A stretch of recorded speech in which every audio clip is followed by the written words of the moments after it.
Assalamualaikum warahmatullahi wabarakatuh. Halo, kembali lagi berjumpa dengan Chemistry bersama Bu Isti. Baik, Ananda gimana kabarnya? Sehat semua ya?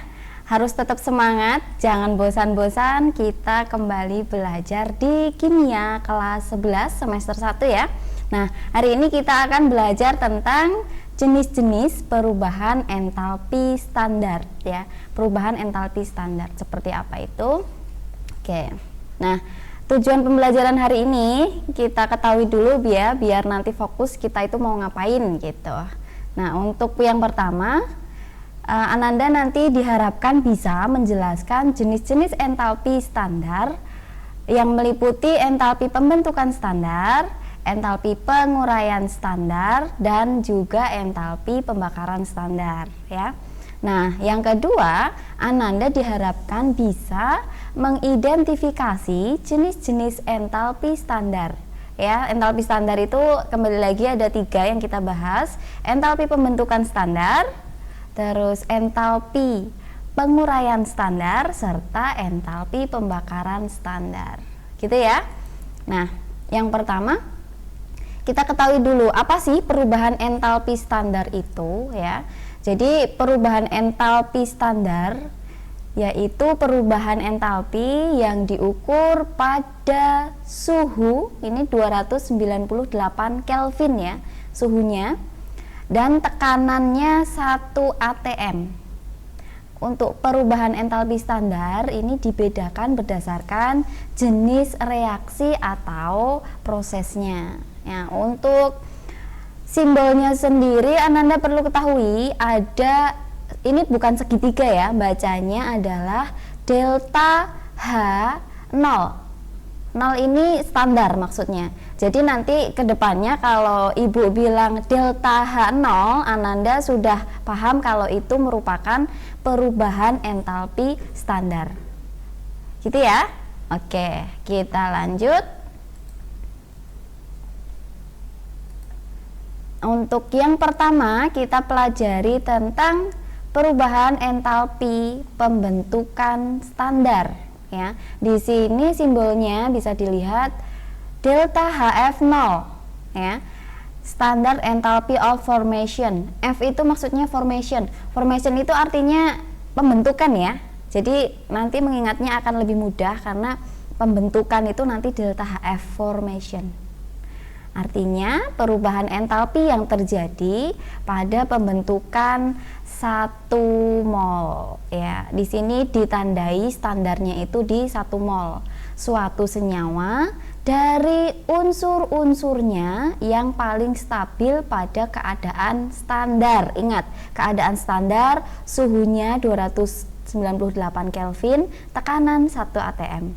Gitu ya. Nah, 2 hal yang perlu Ananda ingat ya. Yang pertama, zat yang dibentuk itu selalu 1 mol ya. Jadi untuk standar itu pasti 1 mol dan dibentuk dari unsur dalam bentuk standar. Yang namanya pembentukan senyawa, senyawa itu kan asalnya dari unsur-unsur. Nah, unsurnya itu dalam bentuk standar. Gitu ya. Oke. Ini untuk pembentukan standar. Contohnya ada perubahan entalpi pembentukan standar, pembentukan ya, natrium klorida. Ananda ingat ya, garam dapur rumusnya natrium klorida ya. Yaitu min 413 Kj, Kj itu kilojoule per mol. Persamaan termokimianya dilihat di bawahnya. Jadi ingat lagi, unsur natrium simbolnya Na direaksikan dengan klorin Cl2. Kenapa Cl-nya ada 2? Karena klorin itu gas sehingga dia bentuknya unsur diatomik gitu ya. Jadi Cl2 menjadi NaCl. Ini yang disebut dengan garam. Ya, ini garam dapur NaCl. Di sini Cl-nya hanya dibutuhkan 1 sehingga Cl2 ditambahkan dengan koefisien setengah. Tidak apa-apa, bentuknya pecahan karena nanti akan memudahkan. Di sini NaCl, Cl-nya hanya 1. Bisa dipahami ya. Delta HF-nya di soal sudah dituliskan bahwa negatif 413 kJ per mol. Artinya ini standar karena setiap mol. Gitu ya. Ini contoh entalpi pembentukan. Jadi penulisan persamaan termokimianya seperti ini. Gitu ya Nanda. Nah, contoh-contoh yang lain bisa dilihat di bawahnya. Di sini ada H2O. Ada 2 H2O. Bedanya ada di yang atas itu L itu liquid, yang bawah itu gas. Jadi yang atas itu cair, yang di bawahnya ini adalah gas. Delta HF-nya ternyata berbeda-beda ya, sudah ditentukan. Untuk persamaan reaksi termokimianya, di sini reaksi pembentukan. Sekalian Ananda biar lebih memahami, H2O dibentuk dari H2 dan O2. Di sini diatomik semua karena bentuk unsurnya itu gas ya. Sehingga nanti O-nya karena hanya butuh 1, di sini koefisiennya setengah. Ya, H2 dengan setengah O2 menghasilkan H2O. Delta H-nya sebesar negatif 285,85 kJ. Ya. Berbeda halnya dengan kalau fase airnya itu gas. Ya, sama pembentukannya dari unsur hidrogen dan oksigen membentuk H2O. Nah, yang paling bawah ini ada yang aneh ya, kenapa nilainya 0? Di sini ada grafit. Grafit itu terdiri atas beberapa banyak karbon ya. Kemarin di bab sebelumnya hidrokarbon udah pernah ya. Jadi unsurnya itu C, tetapi dia membentuk gabungan C dengan yang lain sehingga terbentuklah yang namanya grafit. Nah, karena di sini unsurnya sama sehingga perubahan entalpinya 0 karena unsurnya sama. Gitu ya, Nanda bisa dipahami ya. Oke. Nah, untuk yang kedua, perubahan entalpi penguraian, kebalikan dari pembentukan. Kalau ada yang terbentuk pasti juga bisa terurai ya. Di sini penguraian standar disimbolkan dengan delta HD0. D yang dimaksud adalah decomposition. Dekomposisi, kalau Ananda ingat di pelajaran biologi juga ya. Jadi kimia ada hubungannya sama biologi juga. Dekomposisi Ananda bisa ingat decomposer, itu kan pengurai. Ya, kalau di sini jadinya reaksi penguraian. Gitu ya, biar mudah diingat. Delta HD, D it mean decomposition. Oke? Artinya perubahan entalpi yang terjadi pada penguraian 1 mol ya, standar suatu senyawa menjadi unsur-unsurnya yang paling stabil pada keadaan standar. Unsur direaksikan jadi senyawa-senyawa. Gitu ya, Nanda ya. Kebalikan dari pembentukan. Contohnya kita lihat perubahan entalpi pembentukan. Nah, di sini diketahui pembentukan amonia ya, pembentukan amonia itu delta H-nya sebesar negatif 46,11 kJ per mol. Standar ya per mol. Maka entalpi penguraiannya plus 46,11 kJ per mol. Ananda perhatikan ada 2 tanda yang berbeda. Kalau pembentukannya negatif, ternyata penguraiannya menjadi positif ya, berlawanan. Mudah kan? Nah, reaksinya bisa dilihat lebih jelasnya. Amonia itu NH3 ya. NH3 dibentuk dari nitrogen dan hidrogen. Sama-sama gas di alam sehingga dia berbentuk diatomik. Ya, biar nggak bingung kenapa sih harus N2 gitu. Jadi koefisiennya setengah N2, H2. Nah, kenapa ini 3/2? Karena kita membutuhkan 3 hidrogen. Ini main di matematikanya ya. Jadi Ananda juga harus jeli di matematika ya. Jangan hanya fokus kimia aja gitu. Oke, ini selingan aja ya. 3/2 H2 sehingga nanti diperoleh hidrogennya ada 3. Oke. Delta HF0 nya ini pembentukan negatif 46,11 kJ. Nah, sedangkan kalau diuraikan berarti kan NH3 ini diurai menjadi N dan H. kebalikannya dari yang atas. Di sini bukan delta HF ya, maaf ya, ini typo, maaf. Ini D karena penguraian delta HD decomposition. Jadi delta HD-nya dari tadi negatif sehingga di sini jadinya positif. Positif 46,11 kilojoule. Bisa dipahami ya? Oke. Kita lanjutkan yang terakhir, ada perubahan entalpi pembakaran yang standar disimbolkan delta HC0. C it's mean combustion. Combustion itu pembakaran artinya, ya. Dimana perubahan entalpi yang terjadi pada pembakaran sama 1 mol suatu zat secara sempurna. Ingat, ada pembakaran, ada sempurna. Pembakaran itu Ananda harus selalu ingat, pembakaran selalu melibatkan oksigen. Apa? O2.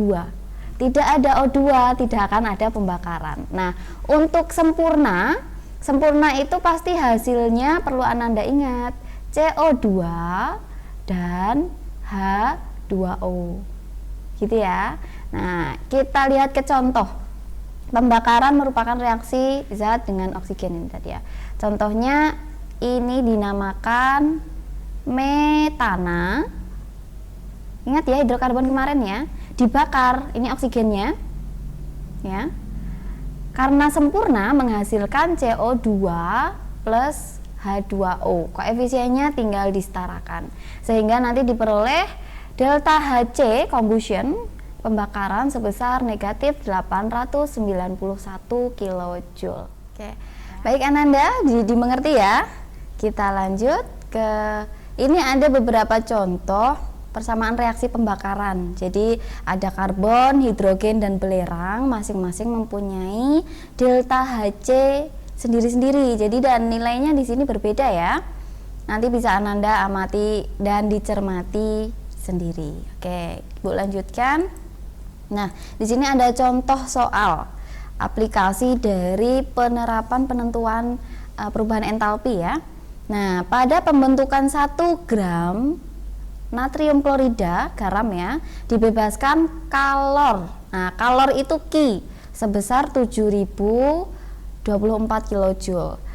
Tentukan entalpi pembentukan dan tuliskan persamaan termokimia reaksi pembentukan NaCl. Ingat, pembentukan ya.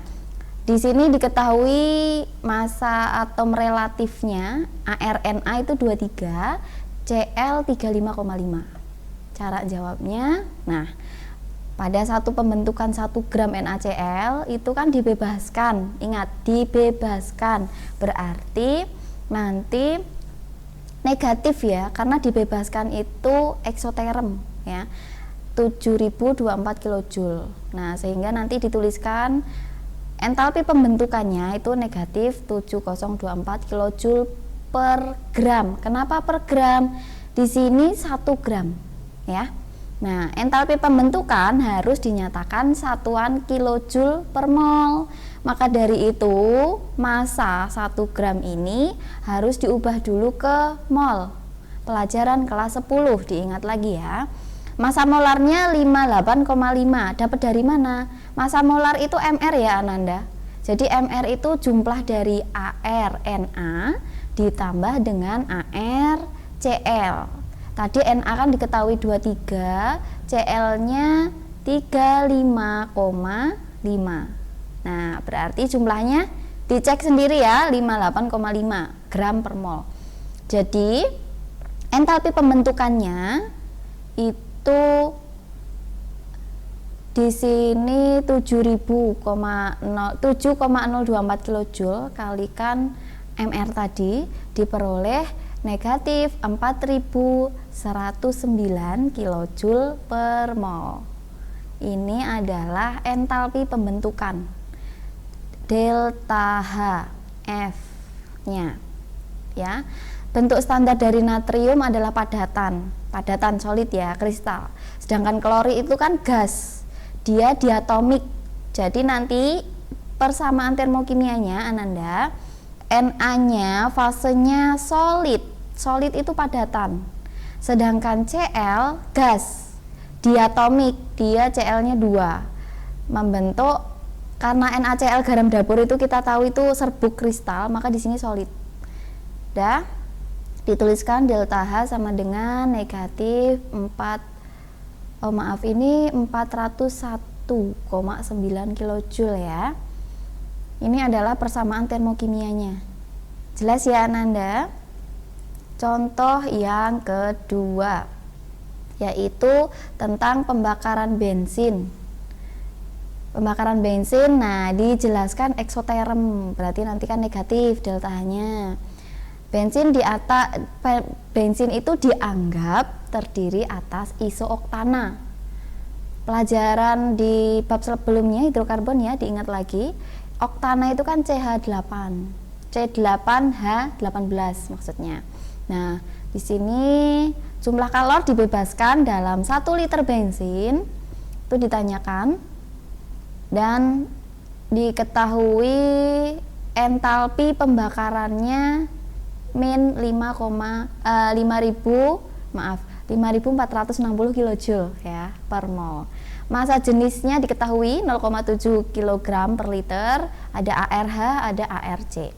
Nah, untuk menjawab yang pertama Ananda, dari volume 1 liter bensin dijadikan dulu ke massa ya, jadiin gram, karena diketahui massa jenis ya. Jadi massa ditulis di sini nggak apa-apa ya. Oke, sini ya.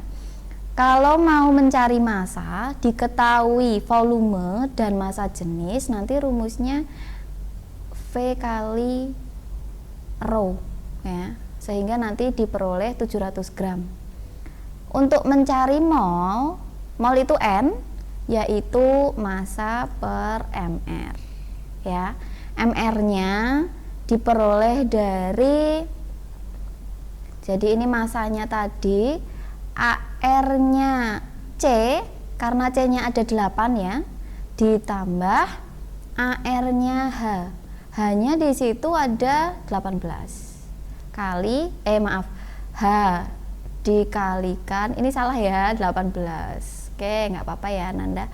Oke, nanti diperoleh 114 gram per mol, sehingga nanti molnya 6,14 mol. Ini molnya.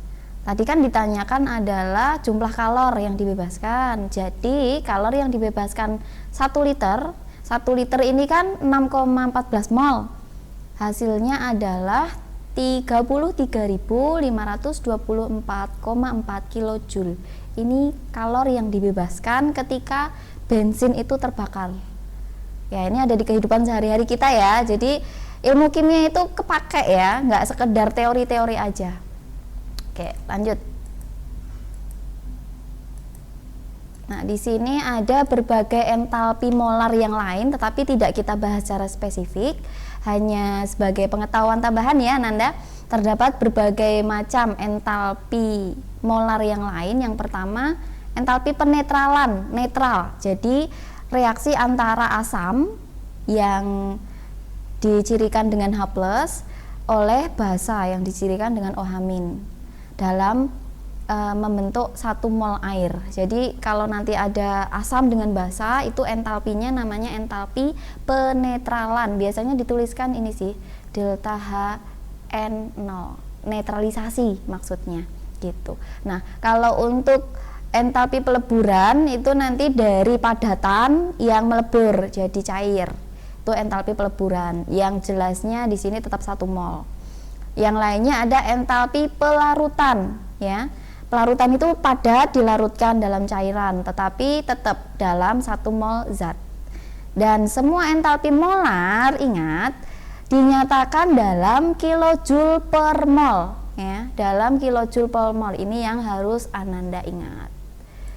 Oke, thank you, sampai di sini materi kita. Nanti ketemu lagi ya di materi yang lainnya. Sampai Ibu akhiri, wassalamualaikum warahmatullahi wabarakatuh. Bye bye.